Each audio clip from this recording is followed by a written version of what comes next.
चष्मा वापरणाऱ्यांसाठी या क्षणाची मोठी धक्कादायक बातमी. या आय ड्रॉपवर लागली मोठी बंदी. 2024 मध्ये DCGI मोठी कारवाई. DCGI म्हणजे ड्रग्स कंट्रोलर जनरल ऑफ इंडियाकडून मोठी ॲक्शन. डोळ्याच्या छोट्या तक्रारीसाठी सर्रासपणे वापरली जात आहे आय ड्रॉप. नेमकं प्रकरण. आता चष्म्याला निरोप द्या, 15 मिनिटात चष्मा उतरवा, असा दावा केलेल्या कंपनीवर कारवाई. हल्ली सुप्रसिद्ध झालेल्या मुंबईतील एनटोड फार्मास्युटिकल पायलोकार्पिन वापरून बनवलेल्या प्रेसिव्ह आय ड्रॉप यावरती निर्बंध घालण्यात आले आहे.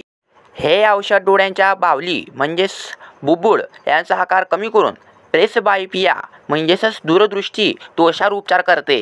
DCGI सस्पेंडेड प्रेसिव्ह आय ड्रॉप लायसन.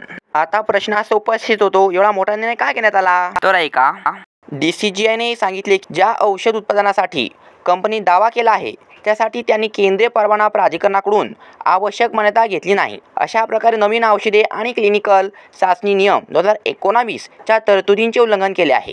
तसेच ज्या पद्धतीने त्यांनी जाहिरात केली ती अयोग्य होती असे DCGI सांगत आहे. तर कंपनीचा दावा, हमने कुछ गलत नहीं किया है, सस्पेंशन ऑर्डर को कोर्ट में चुनौती देंगे, अशा पद्धतीनं कंपनी सांगितले आहे.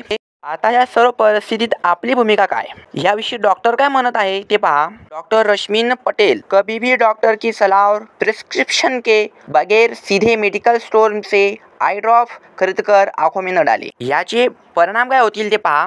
आई ड्रॉप के साइड इफेक्ट्स क्या आहे? आंखें लाल हो सकती आहे, म्हणजेच डोळे लाल होतील. डोक्यात म्हणजे अर्धशीर्ष ज्याला आपण म्हणू, आणि प्युबिल म्हणजेच डोळ्याची बाहुली छोटा होऊ शकतो व कायमचे आंधळेपण येईल.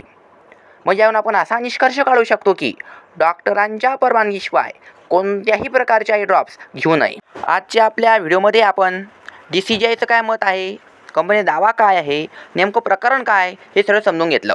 हा व्हिडिओचा अभिप्राय याविषयी तुमचं मत काय जरूर कमेंट करा. व्हिडिओ आवडल्याबद्दल लाईक करा, चॅनलला सबस्क्राईब करूया. व्हिडिओ पुढील अपकमिंग आपल्या इंटरेस्टिंग व्हिडिओमध्ये. धन्यवाद.